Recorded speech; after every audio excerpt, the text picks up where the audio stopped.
Thank you for joining us for another episode of the Pursuit of Purpose podcast. I'm Rob. I'm Chuck. And today we have with us, I'm going to let him introduce himself. I'm Mark Montebello. What do you do, Mark? Oh, well, this started a long time ago.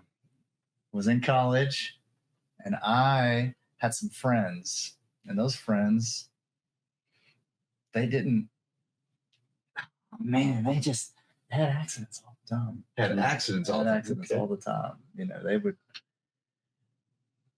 poop themselves. Mm. Yeah. They just couldn't control it for some reason. Okay. And so I somehow molded into that role where I just went out there and I would help them clean up. You're the cleanup guy. I'm the cleanup guy. All right. So it just morphed as I got older. I kept doing that. And here I am today. So behind every problem, there's a great opportunity. Sure This is is. one of the premises of our practice. And you took one of the worst kind of problems. It is. It's not a good problem. And turned it into a profession. Yeah. Now, realistically, Yeah. really, we do in-home senior care. Okay. It's not always the most glamorous job. We do, we've got great caregivers. We have a loving team of people, and they do amazing work. Well, next time I have a really, really wild weekend. Yeah, just let me know, man. I'll be there for you. I'll make sure to call you. That's right. That's right. Yeah. They have a service menu just for that, man. Come swoop in and clean you up, Rob. Clean you up. Yeah. That's been one of the fears of my life. I've had several surgeries and things like that, accidents, breaking things. Mm-hmm. And I've always had this, a fear of soiling myself and someone else having to deal with it. Yeah. But then you think about, life's a cycle. You start out in diapers and you end up in diapers. Yeah. So it's going to happen. It will. At some point in time, I'm going to poop myself. Yes. You know what? If you can embrace it and just laugh about it and make the best, I think that's the best way to handle it. There you go. That's what we try to do. Somebody there to clean you up. There sure will. That's right. So the first time it happens, you should have like a sticker or something, like a reward, like a brown star. Like a gold star you get for doing a good thing in school. But the first time, you get your brown star. Congratulations. Yeah. You're part of the club now. You're in the club, man. That's right. Like secret handshakes and all that, dude. Yes. So what's the name of your company? It's Montebello Home Care. Montebello Home Care. It used to be at-home senior care when I first started. Oh, okay. There was a few years into it, we were noticing, we're licensed by the state, and they were mentioning another company's name when they were talking about us. And I was like, man, I don't want to be the company that gets, they just can't remember the name. I wanted to have something that was more unique. I thought it was a great idea when we first started to be at-home senior care because it explains what we do. Sure. This is the name of our business is the name of what we do. Yes. And seems simple enough. Yeah. Yes. But what I realized is it's hard to differentiate yourself in the marketplace when someone's got the same name. Yeah, it's very similar. A lot of the names are very similar. And I was, a few years in, I was like, well, what else would I want the name to be? What could be something that's unique? And I was like, well, my last name's unique. Mm-hmm. So what if I had my last name on the business, I don't want my last name associated with a terrible company. Yes. I want my company to. That's good incentive. Well. Yeah. So it's like that's been a little bit of underlying motivation to make sure I try to do things right, keep our quality high, do good in the community, do good by, with the staff. And that's that. It's not only that, but it definitely helps, when people are going to remember the name of the company and they might know who I am. Like I want that to be a good association. That's something to be proud of. Indeed. To use that as a big motivator for your quality of service and, your footprint on the world. Right. Yeah. That's huge. I wish more people put their name on their business for that reason. Yeah. Right. And built their business behind that motivation, because we would have a much more successful society that way. Right. Right. That's behind pretty good. A label or logo. Yeah. So you may have mentioned or at least alluded to it. So when did you get started? So we got started. It was been in business almost about 12 years now. Okay. Yeah. So long enough to work out some kinks and get some. There's plenty of kinks to work out in the beginning. Sure. We just one step at a time. My grandma needed this type of care whenever she was getting towards the end of her life, and she was in assisted living. And I was in a similar industry in home health, and I started to see the need for it. I remember going around to some of the competitors, shopping around for my services for my grandma. And then I spent a few years, like after I got into it, I spent a few years trying to dig into it and learn how the industry worked, and save my money for a few years, build a business plan. You get it kicked off the ground, you realize you don't know anything about what's going on. And so you just start solving one problem at a time. And I'm still doing the same thing. Still trying to solve problems. Well, with you having that last name, Montebello, does that mean beautiful mountain? I think it does. Yeah. Is it Italian? It is. So that actually is a pretty marketable name. I mean, it's not just your last name. You have dealt with a beautiful mountain of problem. Absolutely. You started the business from beautiful little mountains of substance in diapers, little mountains. Yeah. But you are building your own and climbing your own beautiful mountain. From the fertilizer level. Yeah. Right. Yeah. I mean, you could use that as a metaphor for all kinds of things. Yeah.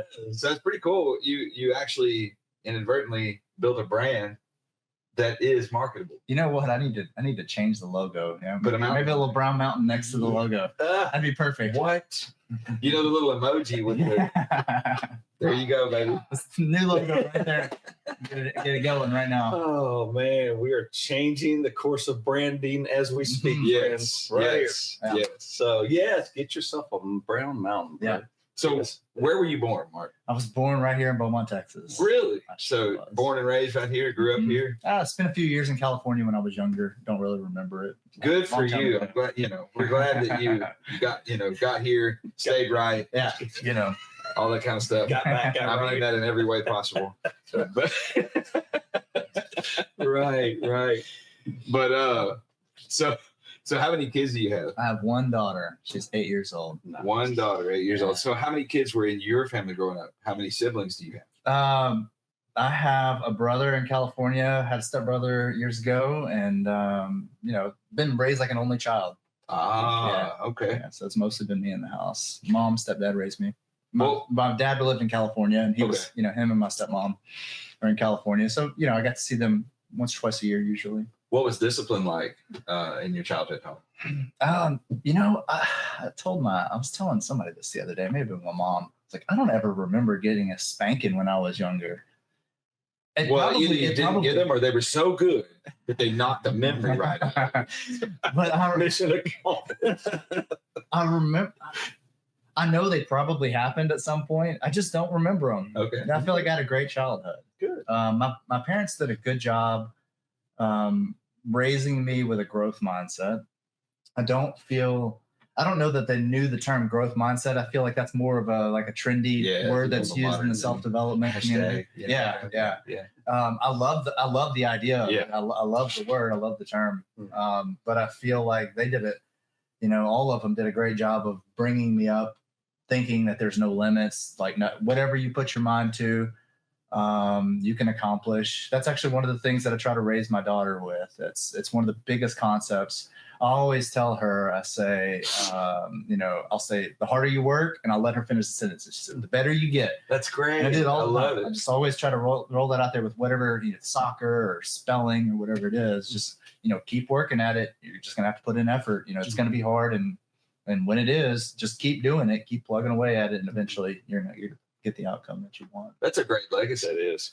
So did you go to college? I did. Yeah. With Lamar. Lamar. Yeah. It's a great school. Mhm. A lot of people that are born and raised here, they discount Lamar. Yeah. They think, I got to go off to somewhere else to Mhm. go to college to experience life. Yeah. Well, Lamar has some of the greatest Mhm. programs in existence. Right. Yeah. And it's a very desirable school as far as employers go. When you Mhm. see somebody with Lamar on their resume, there's no negative. Yeah. Right. Yeah. Right. I can't tell you the number of times I talked to a lot of Lamar graduates, and they work alongside people who went to those name schools. They're like, Mhm. I actually, I actually worked with someone who went to wherever. Mhm. Or A&M, those people Texas, work for them. or they work Mhm. for them. Yes. Yeah. Which is not an uncommon thing. Yeah. So there you go. Yeah. I got a management degree there. Okay. It's been working out for me, I guess. Very good. Do you do any sort of internship programs with your We've never business? tried that. I'm open to something like that. I Okay. need to figure out how it works and maybe Well, maybe do something like that. I'm sure we can help, possibly Yeah. facilitate something like Yeah, that. that'd be great. Is there a level with the people who work for you? Are there levels of credentialing that you It- said? yeah, it Because you depends on said the you're position. licensed. Maybe Yeah. there's some preparation on their part to meet those. We hire a variety of people, everything from non-medical people who want to be caregivers, do companionship. Like that doesn't really require a lot. Like we do some training in our office. Okay. So we could start with that all the way up to RNs Okay. and beyond. So All right. yeah, so it just depends on the position. Sure, and I mentioned that because you do entertain some type of maybe a mentorship or internship, Yeah. if you will. I mean, those would be the departments. Yeah, well, nursing students are some of the best people that we have working for us. Wow, there you go. We've had some nursing students that come through as caregivers, Okay. and we love getting that. Yeah. It's real helpful. Yeah, they kind of have that caregiving mentality. Yeah, they want to get some experience. Sure. They want to start learning. Maybe they haven't worked in the medical field before. They want Right. to get experience, and I think it's a great place for them to start. There you And go. then hopefully they'll stick around for a while. And we have other positions in the company Sure. that we can help mold them into. And before we leave the business subject, are y'all hiring? We're always hiring. Oh, good. We're always looking for good people. So you're hearing this. Yes, absolutely. We're usually hiring office positions. We're hiring caregivers, Okay. and we got office here in Beaumont, and then we have one in the Woodlands as well. And then we're looking to get in the Houston market, either Houston or Lake City, in the next couple months. Very good. Well, before we're done today, we'll give you a chance to get that contact information out there. Great. Yeah. And also plug your customers as well. You can do a plug for your company. Yep. We want to tell the audience where they can find quality services. Okay.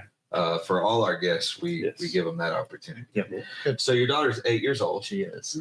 What does she want to be when she grows up? Oh man, I have no idea. Okay. She talks about being involved in the business in some aspect. What? I know. Okay. Maybe it's me like subconsciously trying to dig that into her. I would love her to do it, but I want her to make her own decisions as she gets older. Certainly.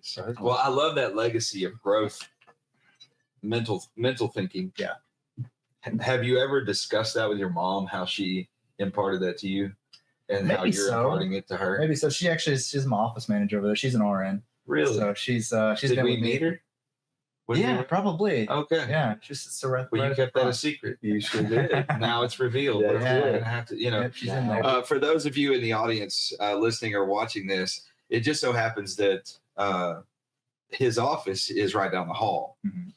So we have a captive guest today. Yes. He can't run away too far. No. His staff knows where he is. Right. They do. Right.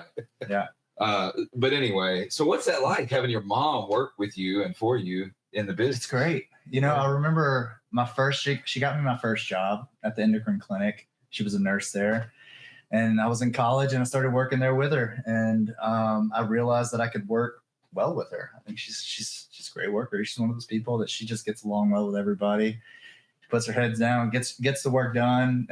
We go to lunch all the time, usually a couple times a week. We're going and having lunch, and we just stay up to date with each other.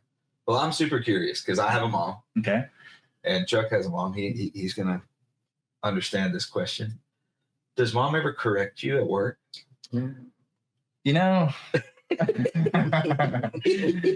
Not too much. I think we work out. We work pretty well together. Okay. Yeah. Does she ever mommy you at work? Like, does she ever bring you a There was sandwich or something anything like about that? You know? Oh, no. Here we go. You cut the crust off the peanut butter jelly or anything I like try that? to be self-sufficient Yeah. these days. Yeah. I'm probably not the best at it. She, Yeah, she that's does. great. Your nickname comes out. This is how Marky likes it. You're like, Mom, really? Yeah, everyone used to call me Marky Poo when I was a kid. Yes. I haven't heard of Marky Poo in the office, so I think That is There we great. go. Yeah. But no, obviously she lets you be the boss. She does. Good. Yeah. Good. But I try to lead in a way where it's working with everybody. I don't like to be the one that's sitting there barking orders at people. I try to do the best that I can. That's the most effective way. Yeah, and just creating a culture with one of our core values has to do with a fun atmosphere. And I think if you can just enjoy your job, like this little story I was telling earlier, the little poop story, have fun, laugh at work. If you can have a place where people want to have fun. They want to show up. They enjoy coming to come into the office or even working in a home. And you can build that with a good team of people, and you can find like-minded people. Part of the thing that we do when we hire office employees, we usually have a couple in-person interviews. And the last step is to take them out to lunch as a group. And the main thing that we're looking for is, can they interact with us in a non-work setting? How do we work with them? How do we BS with them? How do we have fun? What's it like when we're not having to actually do work? Isn't that fascinating? It's so interesting. There's this trend. I see it on social media a lot, and it says that the people you work with are not your family. Yeah. And it'll say you need to learn to leave work at work and go home and, whatever, divide those out. And there's a degree of compartmentalization that is necessary. Yeah. However, you spend as much or more time thinking about and being with your work family. Yes. Yeah. As you do your genetic. Yes. And that goes back to even our school days. I spent more time with those fellas on campus, high school sports than I did with my own family. And that's not unhealthy. Yeah. That's right. So for you guys to build these bonding, opportunities, that seems pretty smart to me. Yeah. Y'all nailed it. I mean, you're spending a lot of time not at home. Yes. So at least enjoy being together. Right. And you can't trust each other if you don't know each other. If you don't see that real personable flawed interaction. Yeah. Right. You can't. There's no way to build trust. I mean, I did this little short video, little motivational video a few days ago about how respect is owed and trust is earned. I like that. Now you can give each other respect because to respect someone else just shows that you respect yourself, but you don't owe them trust. Yeah. And to build that trust, you've got to do that unprofessional, fun bonding. Yeah. Some of the things that we've been doing as we're trying to find unique ways to hire people. You can do the Indeed stuff. Indeed's great. And Indeed has helped us hire people. Okay. But what we've learned along the way is if you can find ways to attract people that want to work here because they know who we are, that's going to save us a lot of time. We don't want turnover. We want caregivers that have been with us for a long time. Same with office staff and everything. And so if you can connect with people in a way of having a fun atmosphere, and they can see us goofing off. I mean, if you go look at our Facebook page, we got a lot of scare videos. We're just scared. You might even hear people screaming down the hall. That's probably awesome. And we're waiting around the corners for we'll each other participate in that. All you got to do is tell us. We love that kind of stuff. That's always the concern, though, is you hear the bathroom door open, and you're hoping it's the person that you're thinking's coming out of there. You're a stranger. We got engineers on the floor, and they'll scare you easily. Yes.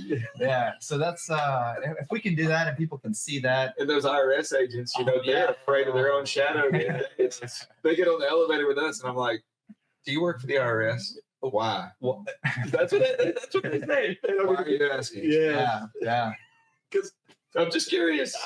Your door is right there. Yeah, they're right over there. Yeah. But that's awesome that y'all do that. Yeah. Scare video. Yeah, and so when we post those, and hopefully we attract some people. You see people tagging other people to come work here, and we can interview them, and maybe we find some people that want to scare with us. Yeah. Well, I'll tell you what. We do with some of our consulting clients and things like that. We do placement a lot, and something that I have found is I don't look for qualifications. I look for fitment.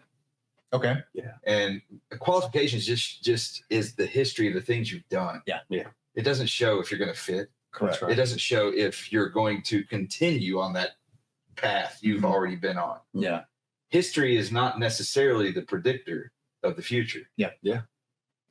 While past behavior is the best predictor of future behavior, what you've done doesn't say what you're always going to want to do. Yeah. Right. So I look for fitment. And that's what you're talking about is building those unexpected funnels to bring in people who fit with the culture. Yeah, that's the plan. We'll see if it works. I don't know. We just started that out. Yeah, we're just giving it a shot right now. That is about as good a plan as I've ever heard. Yeah. I think that's one of my strong suits is throwing a bunch of things on the wall and seeing what sticks. It sticks, and it's like, Keep throwing. Keep throwing. Yeah, Yeah. that's what we try to do, is just keep throwing until I love something it. sticks, and maybe eventually we'll have a bunch of stuff that sticks. That's pretty brilliant. It is. I love that. So you're expanding into, you said Sugarland? Is that right? Houston area, somewhere. What we usually like to do is start putting out, like, we look at the market demographics of a general area that we want to go into. We know about the size, what it's going to be, and so we'll start putting out multiple ads, and we might even try something like this with what we're doing. Maybe we can find ways to target the areas that we're looking at. Sure. And it depends on the director. We hire directors first. And the director is the most important, one of the most important roles that we have, because the director is the one that creates that culture in an area that I'm not at. Like, I can try to instill the culture. We shoot our videos, training videos, our social media presence. We're working on that. That helps, but the director is the one that's going to have the constant interaction with the families, constant interaction with the caregivers. Mm-hmm. And we have to find that good fit with the director. That's your leader over there. Right. And so we're going to be looking for that perfect leader that we can find. And so we try to have a big reach of, several different areas, and then we'll start trying to find that perfect person. And depending on where it might be, we have usually 2 to 3 different areas we'll look at. Mm-hmm. And wherever that we find that right director, it's like, that's where we're going first. Okay. We do the demographics first. We know that all the areas are places that we want to go. And so that's what we're looking for is the right fit for the director. One of our previous interviews brought up, he has been to actually other countries, thus other cultures around the world. And one of the things he said as kind of a part of his normal preparation is he would try to get to those areas a little early. And basically, like, as he kind of, I don't know if I'm quoting it correctly, Rob, but learn the soil, Immerse himself. himself. Like, he literally go to a park that people would go to, take your shoes off and walk. I mean, sounds a little bit, whatever, but hokey, but yes, effective. But the point being is they're in that culture. So I would think looking for a director would be there generally from there. They get the vibe of that that level of just family living, their highway systems and their market systems and all this. Yeah. So they kind of know how it works to live there, which may be little slightly different than how we do here. And that person obviously will come to you. Yeah. And when they do, you're like, that's it. Now go find the people in this community that want, our service. Well, I'm going to be relying on them for direction in that area. Yes. Because every market's different. We learned that when we went into the Woodlands. Like, I don't necessarily, the market's different. The way that we find caregivers, the type of caregivers we have, the type of clients we're looking for might be a little bit different. The referral sources that we have to market to, it might be a little bit different. And it's like, I'm going to depend on them for direction. I try to let them, we have certain things and ways that we like to operate, but they're going to have to be the ones that go out and give me input on all that, how it's working. Do you have anyone in the field or are you planning to maybe go yourself into that new market, physically show up in person and have some key points of contact to go talk about people? Like beforehand? Yes. We haven't done that yet. No, that's not a bad idea. That's what I would do. Yeah. That's, I can see maybe, because before hiring a director, that would be good to know. That's what I would do. Yeah. Well, it's kind of a classic question. We've all done marketing for our own different businesses. Who are my ideal customers, but then who knows them? Yes. Yeah. And so same thing with the director. There you go. Who is my ideal director? Yeah. Who will know them? Who will know them? And then what you're doing is you're not directly recruiting necessarily. You're going to, say, a home care facility and you're saying, who do you know that works in this industry that does this, this, and this, and possesses these qualities? Yeah. You're not asking for a referral. Yeah. You're just asking about people in that area. I like that. And then you get a few of those that have been repeated throughout your little train. Yeah. And those are your candidates that you start with. Yeah. And then when you meet those candidates, hey, so-and-so said, this and you do that. Do you mind talking to me a little bit? Tell me about yourself, and you interview. Yeah. Yeah. That's where we're at right now. We're at a phase where, we're trying to scale, and this is my first time scaling. I've been here in the Beaumont area for one of my favorite things. Yeah. It's a challenge. It brings out new challenges. You're in business for a long time in one location. You kind of think you have everything figured out. And then you open another location, you're like, wow, we got a lot of work to do. But if you're not stretching, you're dying. Yeah. Yes. So I love that that growth is your goal. Yeah, well, it's like being here on this podcast today. Yes. First time doing it, definitely wasn't excited about it at first. You guys approached me, I'm like, yeah, it's not gonna happen. Well, I mean, you're halfway through. Yeah. Does it seem scary? Oh, I didn't realize it was that far. Yeah. We're doing good. Yes. So you're growing, you're expanding the business, but as far as you personally, what's next? Health and fitness is a big thing for me. I think doing hard stuff is something that's it's something that I try to make a priority, and it could be in a variety. I use health and fitness as a way of as my main way of doing that. So it started out, maybe like triathlons were big for me. So I did triathlons for a long time. Did an Ironman 2010. How'd you do? I finished. Yeah. Long big. day. It was a long day. Yeah. I don't remember my time, but that was one of those bucket list items. It's like, that's awesome. I'd been doing them for years, and I was like, what's the next step? I want to do all the distances, and the iron distance is the one that everyone knows about. And so I was like, I'm going to give that a shot and see how it goes. Yeah, that's no small feat. Trained for a year for it, and when did it? And it was good. It's a good experience. Good for you. That's impressive. Felt it the next day, but it was good. Well, I would think you would feel it. Yeah, probably a little longer than that. Yeah. So I think just having those little challenges for yourself, I think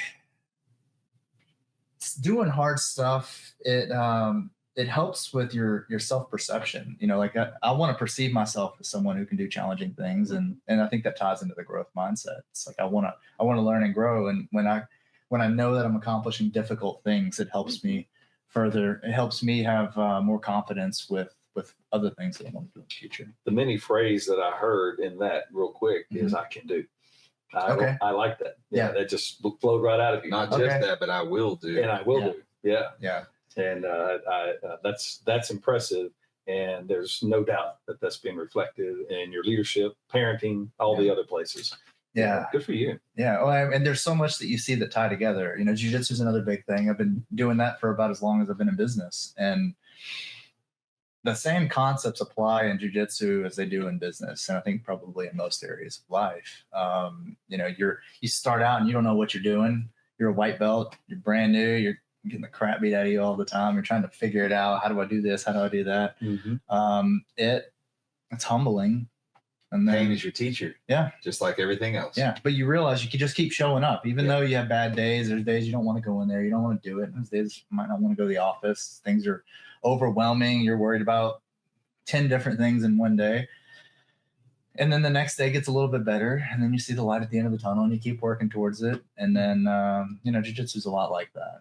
One of the most recent things for me is I think it was an insecurity of mine for a long time, was dancing. I did not want to dance. I'm the most insecure person about dancing. Yeah, man, I did not. You can't top me on that. Yeah. Recently I was like, I want to get rid of that. I hate having any kind of insecurity. So I was like, how do I get rid of this?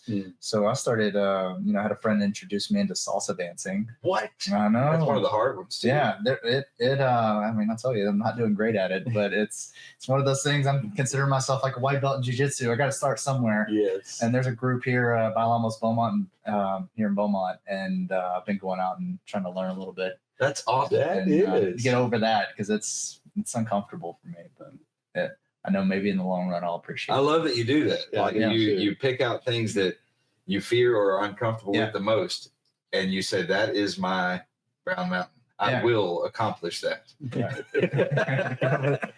to the top of the Brown Mountain. I will clean this mountain up. That's right. That's great. That is great, Mark. That is. So are you do you self-educate a lot? A lot. Yeah. I try to read. I'm usually reading between 20 and 30 books a year. I think Audible's been great. I just, play it when I'm getting ready. I play it whenever I'm in the car. I'm always doing some type of coaching. That self-development in general, just that always looking for something else. Cause I think I heard Natasha Garrett talking about that. You don't know what you don't know. Yes, that's right. Yes. So the same way. That's, I'll listen to a certain book. So what I'll tend to gravitate towards is whatever problem I'm experiencing in life, I'll try to find a book about it. I'm here's where I'm having. Somebody else has been through this. Yeah. How did they deal? What did they do? Yeah. And so I will listen to a book on it, and say it's some type of business book. Well, I'll notice myself introducing a lot of new ideas from what I've heard on the book. And I mean, there's ideas and ways we run meetings right now, EOS, Entrepreneur Operating System, Traction. So we read that years ago and self-implemented. And that we still run things like that. And it was just one book that I had read, and I was like, man, this is great. Let's, we got the leadership team together. We all started reading it together, and we've molded it along the way to fit how we do things. But that just came from a book. I would have never known how to do that stuff and how to run meetings and how to run them effectively and efficiently. Meetings are a place where you don't want to sit in a meeting and waste time. I don't want to be in a meeting I don't have to be in. And so we got a format for the meeting. We have a certain allocated amount of time for each spot that we need, each thing that we need to talk about. And that way, it's a time where you have a lot of people together at once. It's expensive to run a meeting. You have a lot of people there, and you want to make sure that we're getting the point across, and we're not just wasting too much time. Yeah, we want to have fun. We have time for that, but you still want to accomplish what you need to in that time frame. And so we try to minimize meetings and maximize the productivity when we're in them. So to put a word to it, and I know you've heard this word because you read self-development and stuff. I know you do. But what you're doing constantly is shifting paradigms. Okay. And that's what happens when you read the book. Mm-hmm. You see this new equipping understanding. Yeah. It's not about the knowledge. It's about the understanding, and then the little by little application of that. And then you shift slightly, and it changes your whole, trajectory. That's been one of the most influential things in my life, I feel like. And that's, what I tell anyone younger that I talk to. It's like, start reading. Yeah, I remember being younger and I didn't want to read. It was a waste of time. Right. Wasn't interested, especially self-development. I had too much life to live. I can't sit here and read. Where's the fun in that? Right. But even if you can find 15 minutes a day, like that's enough. If you can listen to something on Audible at 1.5 speed, 15 minutes a day, like you're going to get through some books. Right. And it's fascinating. People talk about their failures and they talk about this and that. And then there's nothing about us that's unique. Mm-hmm. And everything that you're failing at, you can find in a book somewhere where somebody else did it and documented their failure and how they either recovered or dealt with whatever it was. Yeah. Mm-hmm. And just like you're saying, how much of an advantage do you get by reading that, by seeing that? If you want to fly, metaphorically, you got to fail your way into the air. Yeah. Yeah, failure's big. And I failed a bunch. And that's what teaches you the biggest lessons. I remember having some pretty big failures in a couple of years after being in business. Some challenge. I almost thinking I was going out of business. And it was tight. I mean, I was about to go borrow money to make payroll. And I was there. Yeah. It's like this is where, and we had everybody in the office out marketing. It's like we got to get some business in. We got to figure out how to make this work. And probably a week or two before we're about to have to go borrow money, ended up getting some business in and ended up kind of making it work and got through the hard times. And, that taught me a big lesson on cash management, One of many lessons. Yeah, of course. Yeah. The bigger lesson there, and I love that you brought that up because that is one of the most common threads among entrepreneurial pursuits. The biggest lesson that I heard is that you didn't quit. Yeah. Mm-hmm. You didn't quit on yourself. You didn't quit on your idea. You didn't quit on your purpose. You didn't quit on your people. Mm-hmm. You stayed the course because you believed, regardless of what it looked like. Yeah. You believed it was right. And you had all these people with you headed the same direction. Yeah. Mm-hmm. And you knuckled up and went through it. Right. And it paid off. Yeah. I mean, look at where you are now. There's power in that energy. Yes. As a team.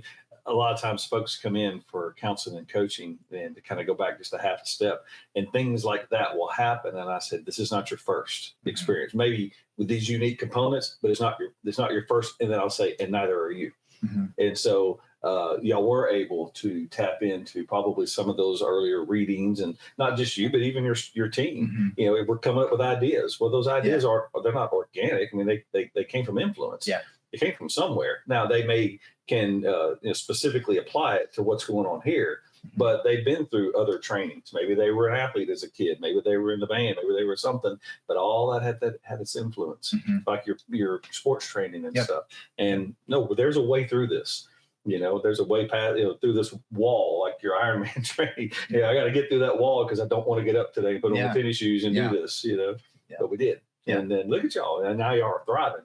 Yeah, it's expanding. Good. Yeah, expanding. Yeah, it's been great. One of the greatest things that I see in people like yourself in those moments, and I've worked really hard to inspire people when they're in it, is you saw that, and that was the worst. And if that's the worst, and you survived it, then you can look back on it and say, well, whatever comes next, I'm definitely going to survive it. We're going to thrive through it, right? Because that was the worst. Yeah, I mean, I think that ties into what I was talking about earlier about just doing hard stuff. Like that was hard. That's as hard as it gets for me. And when you do that and you realize you can come out of the other end of it better, it's like, all right, let me just sit in this and just try to make it work. Like, let's take it one step at a time, one day at a time. And it's not easy to go through. So real people work in your business, real people are your employees and staff. And so you having gone through those things, how has that helped you as a leader? Doing the difficult stuff? Yeah, as now these folks come in, their real life actually follows them to work sometimes. And how is that, doing the difficult things, how has that affected you think? Well, I think you've got to be a little more empathetic of what other people are going through too. Okay. Like you have to understand that life happens to everybody. I mean, we're all having our own struggles. Everybody's got their down days. Right. Listen to people, try to connect with people. That was one thing I feel like in the last few years that I've been trying to focus on is my connection with people. Okay. I may have not been the greatest at that when I was younger, and it's something that I've had to work on more, and that's been great. Like feeling like I can connect with people better and letting people see the rough edges. I think people can connect to the other challenges that other people go through. And if you hide those all the time and you don't let anybody in and you don't let anybody see that stuff, you're missing that opportunity to connect on a deeper level with somebody. Yeah, untouchable people are undesirable. Yeah. The untouched are undesirable. Yeah. And to stay a person who is touchable is a huge step in the right direction as a leader. Yeah. So I'm real proud to hear you say that. Yeah, I like that. So something else I wanted to touch on, back to this entrepreneurial concept thing. In world history, especially in American history, all the greats, the big guys who made it big, with every pursuit that they undertook, they bet everything they had. They put everything they had and everything they were into it. Did you find that is what it took for you? When you got to that place, you were about to borrow money to make payroll. You were betting all you had, all you were all in. I was all in. If you would have held back at all, if you would have had reserves that you were like, oh, this is the just in case, just for me kind of thing, you probably would have failed. Yeah. Like outright failed. Yeah. But the fact that you went all in, you inspired your entire team to coalesce around that purpose. Yeah. I didn't have a plan B. That's it. I had to make it work. Plan B is for losers. Yeah. That's right. Yes. Yeah, it was like I look back at that. I remember I wasn't even thinking about another option. I was like, how many hours can I work a week? Dedicated to the purpose. And it did take everything, and it took it wasn't a overnight thing. It wasn't a week long thing. I mean, that's right. It was months and months and months of grinding it out and trying to figure out ways to make it work. But that's why you're here now. That's why you're expanding into another city and another market. That's why you have this culture around you of purposeful employees doing things that are meaningful to them. Right. Because you went all in in the beginning. One of our phrases we often say is meaningful movement makes the moments. Okay. And so you just kept doing the meaningful things, knowing there's a moment out there. Yeah. And keeping your fingers crossed, I hope. Well, yeah, exactly. It hopes of fine quality too. Yeah. Nothing wrong with that. So good for you. So I have a big question. Okay. One of these existential type questions. Are you a success? You knew it was coming. You've seen our show. think success is relative. Well, of course it is. Maybe he was hoping we would forget that question. Yeah. today. I'm gonna forget that It's relative. I'm sorry. Please. I feel like I'm happy with where I am, but it doesn't matter where you are. I feel like you always want to be striving for the next thing. It's like, yeah, I want to be content with where I'm at. And I don't want you to be content. Ever. Okay. I hope you never become content. Yeah. You know what content is? What is it? It's the start of failure. I felt that before. It's the beginning of death. There's been times whenever things were going really good in business before I had the other location, and I felt contentment. And that was probably the most unhappy that I had been. That makes me uncomfortable. Yeah. And I like discomfort. Yeah. I don't ever want to be content. Yeah. It's. Well, for sure not complacent. Well, that's where it starts. That's the start of complacency. It's contentment. Yeah. So as far as success, I'm happy. I like where I'm at, but I feel like I have a lot of room for growth. So what you're saying, if I'm not mistaken, is you're successful but not finished. I think that's fitting. Okay. Yeah. And that's good. That's beautiful. That's what we want. That means we're never going to stop growing. Yeah. I hope I never ask that question and someone just gives the complacent, yes, I'm successful. Yeah. That's not the desired answer. Yeah. And to the credit of all of the good friends that have come through here, people we've really gotten to know, none of them have ever said that. Yeah. Yeah. They still keep that level of hunger well into older ages. We've had folks. We had a 76-year-old guest who just graduated from A&M last year. Oh man, I hope that's me. How amazing is that? Had a multimillionaire, great, financially successful person, successful in politics, successful in this and that and the other. 76, still reinventing himself, still repurposing his life. Yeah. I had thought about that whenever I changed the name of the business, because I had some people telling me that putting my name on the business wasn't an ideal thing to do if you ever wanted to sell it. I don't think that's correct. Not with your name. Your name is marketable. Yes. Beautiful. Thought about it like that. The advice I was being given was to not name it. Name it that. And I get the advice. Like if your last name was Martin, like mine, it's kind of more specific. Yeah. But Montebello, meaning beautiful mountain. Yeah. You can just brand it. Beautiful mountain. And there are people who own businesses with somebody else's name. Absolutely. I guess you're right. All over the place. Yeah. I mean, look at, if you will, Ray Kroc. He kept the McDonald's name and he made all the difference in the world. Why change what is still working? Yeah. He's the one that made it work. He's the one that made it work. Yeah. That's right. So the only way you'll know his name is to read about it, or to watch a special about it or whatever. That's right. You'd never know it going to the restaurant if you call it a restaurant. You'd never know it going to the poison dealer. It's definitely not a dairy store. We know that because the ice cream machines never work. That's exactly. No, but that's good that you didn't listen to that. Yeah, I'm sure they meant well, but you're like, no, I don't believe that. Well, that's never really been in the cards for me. Like, this is something that I've always felt like. Hopefully, my mind doesn't change when I'm gonna get older. But like, I like the industry I'm in. I think it's one of those industries where you can feel good about what you do every day. I like the behind the scenes aspect of it. I like the numbers. I like trying to make everything work. It's a bunch of challenges all at once. Right. Like constant problems. Right. How do you make all this work better? Right. Constant opportunities. Yes. Better way to put it. I don't like the word problems. Yeah. But opportunities, it's the same thing. Yeah. Just a different, connotation. Yeah. So do you see yourself developing other avenues related to what you're doing? Like, it's an interesting thing that happens in an entrepreneurial pursuit. Okay. So I'm not saying it will, I'm not saying it won't, but I'm curious. Have you ever thought about expanding beyond just what you do now? Like the type of service that I provide. Yeah. I've looked into it a little bit. But most entrepreneurs do. You master something. Yeah. And build it to where it can run on its own. Then you need a challenge.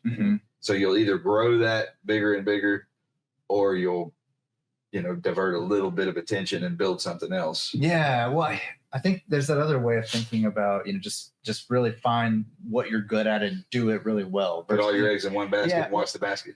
I mean, I know there's pros and cons of both ways. It's like, yeah, you want to diversify just in case something happens in one way. But the other thing is it's hard to get really good at one thing when you're doing 10 things. That is a fact. And so you have to find that balance. It's like, I know that what we can do, we're really good at what we do. And I'm like, let's keep doing that and we can expand that way. Yes. And maybe we'll have some other service offerings as we grow in the future when when I have the time to maybe dedicate to something like that. Well, I love to hear that you said that. Yes. Okay.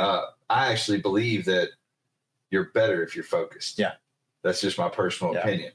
The richest civilization that's ever lived, the Babylonians, they all the wealthy people diversified. They all did. They had multiple revenue streams. Yeah. But I think that in our society, in our modern way of doing things, I think the most prosperous way to live is to focus. Yeah. Right. Well, I think you described it well, but it's wouldn't diversify as a security. Right. Diversify as a pursuit. Only if if it was something that you were inspired about, that's different than doing it as security. Yes. Security comes from a place of fear and lack. Yes. And that's what usually is the beginning of chaos and destruction. Yeah. You operate with a sense of confidence and focus and direction. I would never I hope you never lose that. Yeah. Hope you never lose that. So if a person watching this video looks at you and says, man, I'll be like that guy. That guy's cool. He's an inspired cat. I mean, I like his beard. I'm a little. No, but if they looked at you and said, "Still has dark hair," I like Robin's hair. Right. Chuck. Poor Chuck. Poor Chuck. But anyway, if they looked at you and they liked your story and they were inspired by you, what advice might you give to, say, a younger person, maybe in their 20s, just starting out, getting ready to endeavor into their pursuits? Do hard stuff, whatever it may be. I mean, it might be. I remember doing my first 5K a long time ago. That's like one of the first hard things. Start with that. Start small. Do the hard stuff. Make incremental improvements. I like that. Big on, I think, read. At least listen. Read. Listen. Yeah, listen. Read. Whatever your way of getting new information in. I think that's a big one. Yeah. I listened to sermons and stuff and various other inspirational things. And wasn't too long ago, they used this, they were talking about, expanding your tents, growing your tents. I guess people were more nomadic and they were living in tents at that part of documented history. And they went into a little bit about how the tents were made or whatever. But the reason was for that is so you could fill it. I can't feel it if I'm not growing. So if I'm reading, if I'm expanding, if I'm always looking and curious and having conversations like we're doing today and coming up with fresh ideas, that might be the one thing that gets filled. Yeah. And then there's where more prosperity is going to come. Not just financial, but just growth. Yeah. I remember, so just recently I got my brown belt in jiu-jitsu, and Jason, the head instructor, they usually do a little speech, a little spill about you whenever they're giving you the belt. And the thing that stuck out the most to me with what he said about me was forever a student. That's beautiful. And that was something, even I remember hearing that, like, man, I'm glad he recognizes that about me. Like, I'm excited to hear that, because I feel like that's such a big part of my life. It's constantly learning and growing, and just don't think you know everything. You got just whoever you're around, what can you learn? Just be inquisitive. Try to pick up stuff from different people. Mm-hmm. That's a fascinating thing, and I mean, that's one of the greatest compliments that anyone could receive. In my opinion. Yeah. Do you know who Bob Proctor is? The name sounds familiar. He's a huge self-help, self-improvement author guy. Huge success. And he was asked one time in an interview, "What do you want people to say about you?" And that's what he said. Oh, really? He said, "All I want is to be known as a good student, someone who always wanted to learn." Yes. So, wow. I mean, that's you're in good company. Yeah. Very much so. Very much so. So is there anything that you fear?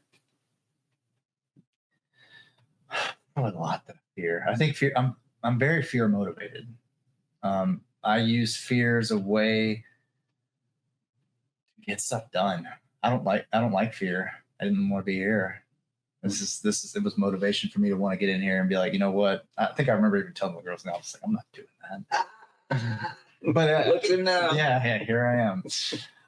But no, I think I was working with a coach previously, and that was one thing that we talked about is me being fear motivated. So I try to use fear as a tool to get things done. Like a guide. Yeah. Like the if I'm afraid of that, then I need to do it. I got it. It's like I'm just gonna suck it up and I'm gonna do it. It's like what's the first thing that I'm gonna come in here and do this podcast? What's the first thing you need to do? I'm gonna learn about it. I'm gonna listen to it. I'm gonna hear what kind of questions you guys ask. I'm gonna ask Chat GPT some things about how to do a podcast, whatever it may be. I'm forever a student. Yeah, That is I'm gonna great. learn. Yeah, that is so. It's a fear of losing, fear of failing. They tend to be generally at the top of the list. So, how has failure then been an asset for you in your development thus far, and now up into your 40s? Yeah, I mean, I failed at a lot of things in my life. Okay. I think that's been having that failure has driven me to figure out how to not fail again the next time. I'm going to learn. We first started in business, and I felt like I was failing when you see the bank account just dwindling down to nothing. It's like, I don't want that to happen again. What do I need to do to fix that? And you start figuring out all that stuff. Well, how do I get to the next belt in jiu-jitsu? How do I dance a little bit better the next time I go out and don't make a fool out of myself? Learn something. Let me take the first step of progress. And it's like, what is that first step? Let me figure that out first. Okay, let me just show up. When you show up, you're going to maybe learn a little bit. It might not be much, but you're going to learn that much. That's right. And then you show up again and you might know that much. And then you keep showing up consistently. And then maybe one day I'll be able to go out there and not look like a fool when I dance. Well, Edmund Hillary, the first guy to reach the summit on Everest, he failed, I think, 4 times before he made it. Yeah. And people called him a fool. People said, it's too much. Mm-hmm. People have lost their lives going with you. You've got responsibilities. Nobody believes you anymore. Why are you doing this? Yeah. Because it's there and I must. Yes. I will. And he did. There you go. Top of the brown mountain. There you go. See, I think you should put that on the glass over there, like not the brown mountain, like an Everest rendering in glass. I think that would be a really cool branding opportunity. I think we're going to get some logo changing. Oh, yeah. Yes. So where do you see yourself in 5 years? Not the company necessarily, but you. Doing more of what I'm already doing. Okay. Which is continuing my growth. What's the next step? Where do I feel like I'm always looking for that weakness. Where's my biggest weakness? Let me figure out, how do I deal with that the best way? You inspired me to ask you a little bit of a personal question. Okay. I believe in routines. Mm-hmm. I believe that most of what we do, we are on autopilot. Habits are what make us or break us. Yeah. Okay. So describe for me, for us, and for our audience, your daily routine, the start and finish. We made fun of for this one. Not the whole thing necessarily, but the beginning and the end. That's the 2 most important times. Yeah. When you wake up in the morning, the first 30 minutes or an hour, and when you go to bed at night, the last 30 minutes or an hour. Yeah. Tell me about those 2 times. So I have, when I wake up, I have a to-do list. I use Google Keep. Usually it's got between 40 and 60 things on there. Okay. I always try to prioritize it in order of importance. So there's a million things that need to get done.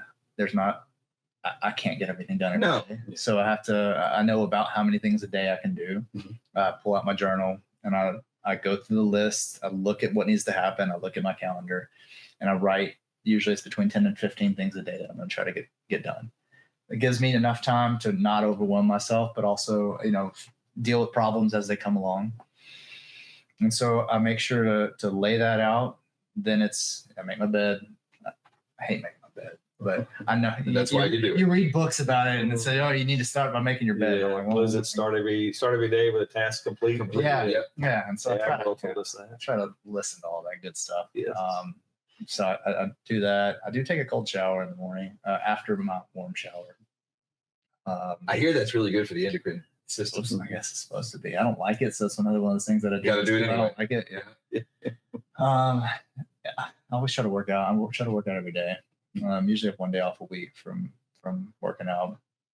The end of the day, sleep's important. I mean, so I have this ring on to help me measure my sleep. I want to make sure I know when I sleep well, I function well. I can think better, think more clearly. So I try to prioritize my sleep.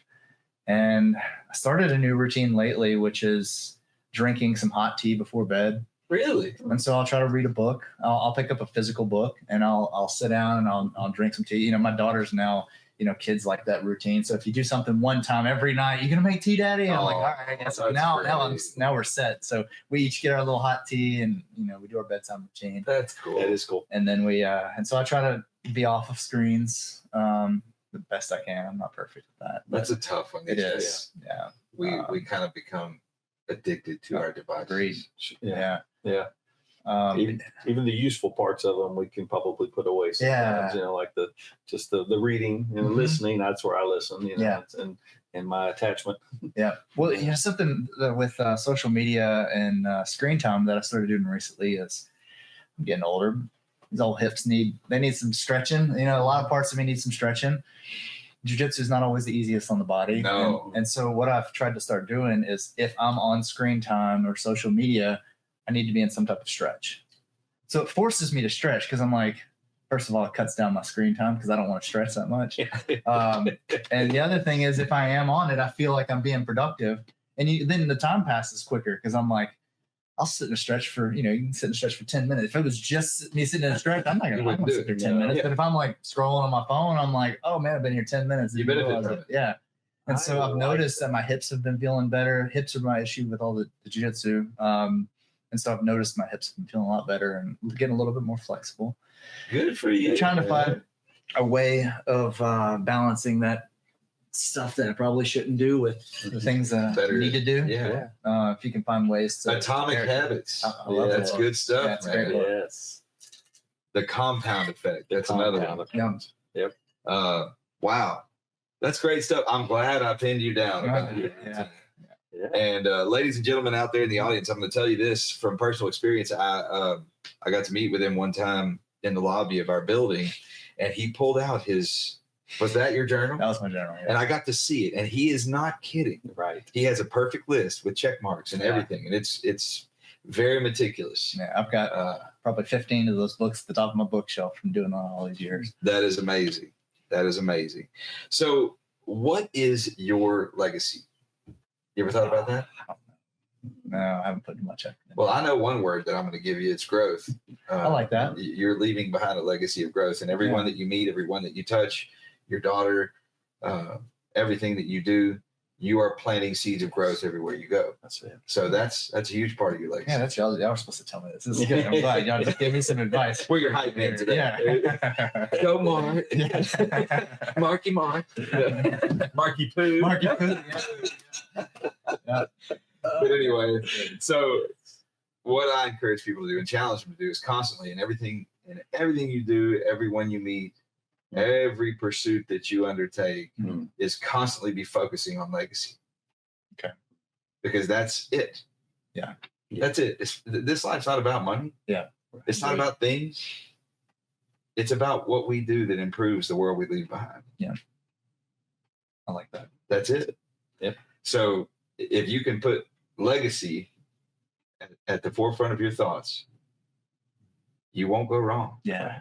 I need to work on that more. Well, you're doing a lot of Add good it to the things. list. I didn't say that in any way to be demeaning or belittling. Yeah. But that was just an encouragement. Yeah. A little bit of a challenge. Appreciate that. Give you a little growth opportunity. I know. I need There you go. I need it. Growth. So here we are. We're getting really close to the end. But before we get to the final questions that we ask, there are some traditional questions that get asked at the end of the show. Okay. But we promised you a plug. We promised you an opportunity. So which would you like to do first? Would you like to ask for customers or would you like to ask for employees? I need both. Okay. So let's go with the employees. We'll start there. Employees. So what are you looking for in human beings? Okay. We want them to know how to have fun. Yeah. Right. Absolutely. We want them to be relatable. We want to be real. Mm-hmm. You don't want anybody stiff, staunchy, like unapproachable, untouchable. Yeah. They got to have a sense of humor. You can't be sensitive. Yeah. You can't, you have to be open to being scared walking off the elevator. Yeah. Either be able to scare or be scared. Right. Yeah. You have to know how to take a fall well, when you push down the stairs. No, I'm kidding. Reliability is a big thing. Right. Yeah. Reliability. Yeah. Yes. Because a lot of one of the things that we do is we're showing up to individuals' houses that need help. Yeah. And they depend on people to be there. Yeah. And when they're not there, that causes problems for them. It causes problems for us. And we that's one of the biggest problems that we have. Right. It's like we want reliable, trustworthy people in the homes because we are incorporated into our families' lives. Like sometimes people have us in their homes 24/7. That is huge. And you become a part of the family. We do. Yeah. And so like having people that can do the things they're supposed to do and communicate well with the office and show up when they're supposed to. And communication, ability to communicate. Yeah. That's a big one. So reliability, being able to communicate, having good humor, being a person of integrity. Yeah. Right? Yeah. Be who you present yourself to be. Yeah. Yeah. Don't be fake. Yeah. And when we're in the homes, we want to stay off our screens. Oh my gosh. Can you imagine how annoying it would be to be a client or a family of a client and there your caregiver is for whatever reason? Yep. And they're that's our biggest complaint. Yeah. They're sitting there on Facebook or Instagram or and we're whatever. always working on that. It's that's just one of those things that living in this modern day that we live in. One of the hurdles. Yeah, it is a hurdle. Right. Yeah. So what all positions are you needing with your company right now? You need people in the field. What do you call them? We call them caregivers. Caregivers. Okay, so you need caregivers. Clients. And what else? We have a scheduling supervisor position open in the office. Okay. We're kind of looking for an administrative assistant. I think we're for the office for Beaumont. Yeah, for Beaumont. Okay. Yeah, we're looking. It's a little early, but a director in somewhere around the Houston area, could be League City, somewhere. We're open just in, I would say, Houston area. We already have an office in the Woodlands, so we're going to start moving down further south from that. What would be the minimum? I hate this, but it's a common thing that's asked. What would be the minimum educational requirements for that position? I don't. If I were to say ideal is a bachelor's degree, but we've had people in that position without a bachelor's degree, and I'm glad to hear that because you may find the most successful person doesn't have the formal education. Right. And so many companies get so big and then they start, well, we won't hire you unless you have a bachelor's degree or whatever for this business. Well, they're missing out on the cream of the crop. We look at the people. Good. Yeah. It's that's what I hope to hear. Yeah. It's definitely the person, I mean, the two directors that we have right now have both worked their way up and now they're in that position and they're killing it right now. That's all. We're really growing and doing well. And so it's not a degree. I mean, I guess that kind of helps get you in the door maybe, but it's not mandatory. It's the person. Yeah, it is the person. Finding people that can take what we stand for and show that to everybody over in that area. All the other people that they work with, all the families that they meet with, somebody that can connect well. When you're sitting with a family and you're hearing their story and you need to figure out ways to help them and being creative and thinking on your toes and like, how can you solve their problem? How can you, here's all the information. What are we going to do with this? How can we build a schedule that best suits the needs of this family? And then how are we going to match the right caregiver? What are the characteristics of that caregiver that we need in that home to make this a good fit? Because that's what we feel like we're in the matchmaking business. Like, I love that. We're in the people business, like it's a service industry. Sure. And finding people who are good with people. How can they find those criteria that help put them together? Indeed. You're going into their most vulnerable place, their home. Yeah. At their most vulnerable time. At their most vulnerable time. Yeah. And their parents or grandparents, worst state likely, so there's a lot of those considerable factors. Yeah. And so someone who appreciates that. So critical thinking is a super plus. You need someone who's very good on their feet, problem solving, and empathy. They really need to possess an empathetic mindset with a kind heart, I would assume. Agreed. Yeah.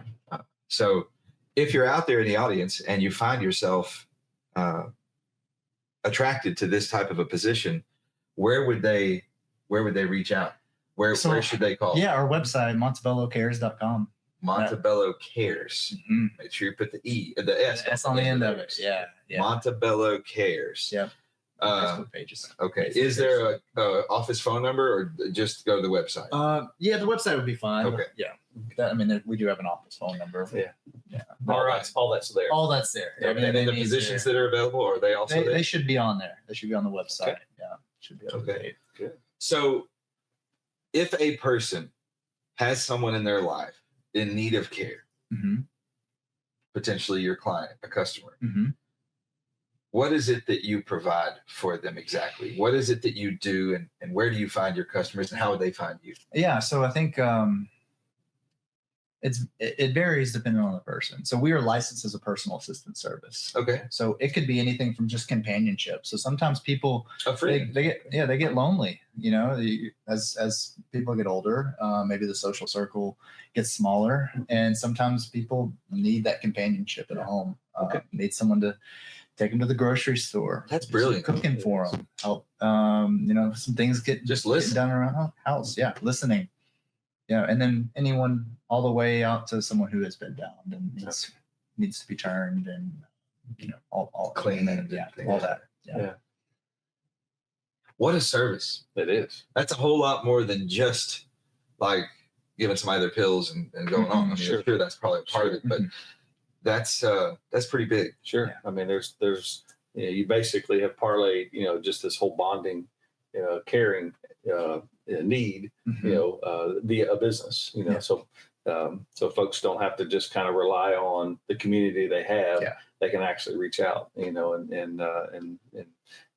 not only get the good service, but also, the family can make lasting contacts, because I presume it won't be too long, if it hasn't already, you guys are already getting those secondary referrals, family to word family. of mouth is the biggest source of new business. And it's the most valuable. Yeah. Well, that was one of the things that in the very beginning, how I wanted to differentiate ourselves is I feel like it's easy if we all do a similar service, how do you differentiate? Right. And my thought was, I want to do it based on quality. And so there's first of all, how do you measure quality? There's a company out there that we use, a third-party company. They call 10% of our clients, 10% of our employees every month. So we get feedback on exactly how we do based on, and they can be anonymous. So they can rank us bad if they want to, and they can be anonymous.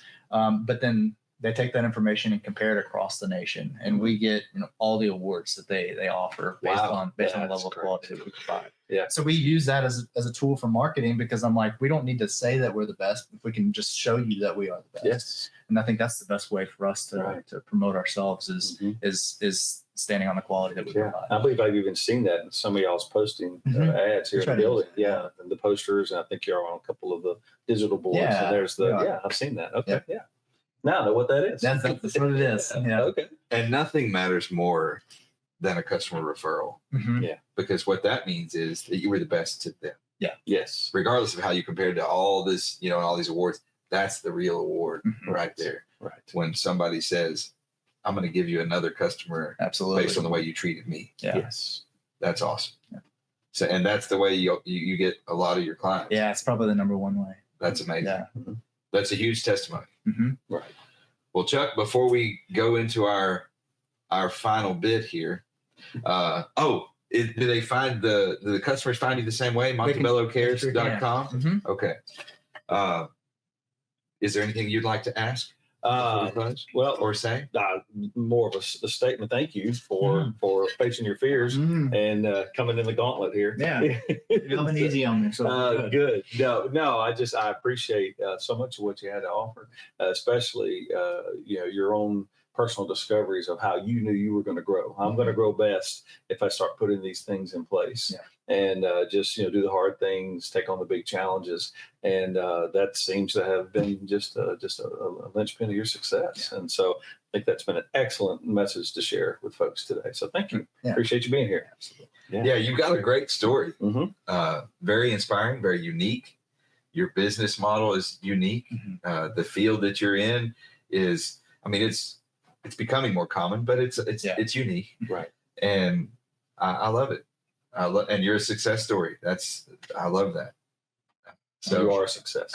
you've got a lot to be proud of. Success is a system. You're successful. You have, and it's there.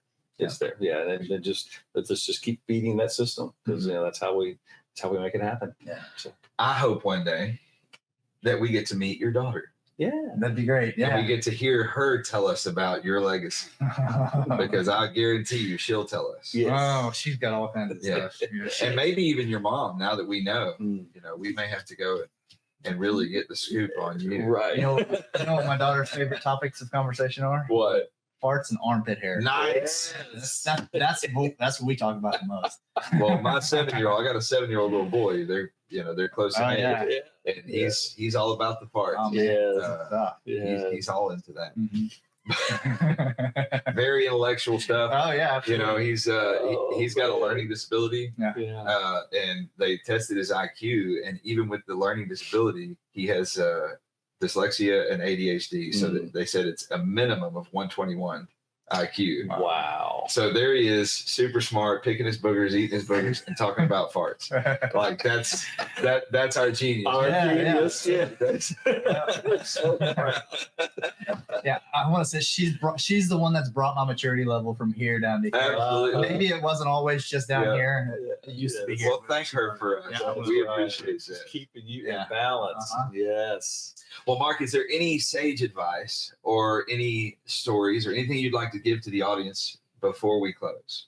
You guys have done a good job covering everything today. And I appreciate y'all having me here. This has been I appreciate y'all taking me out of my comfort zone and coming over talking to me over there and asking me to do this, even though I wasn't planning on doing it. I'm glad I did. Y'all definitely taken me out of my comfort zone and made me try something new. And I think that's what I can share, is that it's worth doing. Well, I'm proud of you. Yes. And I'll be very honest. I could feel the resistance. Oh yeah. When I asked you to do it, it was very much obvious. Yeah. You weren't very good at hiding it. Yeah. I'm not very good at hiding stuff. No. But we're glad you're here. It's been an honor and privilege. Your story is great. I'm glad you allowed us to showcase it. For the rest of the world. And there's a lot of potential interviewees out there. We're coming for you. Yeah. And Mark just said he faced it. And so if you feel it at first, just push through. Yeah. Because this hopefully will give you that opportunity as well. So look at you inspiring. Oh yeah. Yeah. The next nervous cat out there. Yeah. So the final question. Okay. It's my favorite question of the whole show. Okay. It's another one of those existential kind of questions. If you could go back in time and give advice to your younger self before you went to college, let's say right there at the end of your high school career. Okay. You could whisper in your own ear some sort of profound advice, some words of wisdom. What would you give yourself?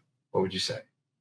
So I knew it was me asking it, and me in the future. It wasn't some other random. That's right. No, it's me. You telling you.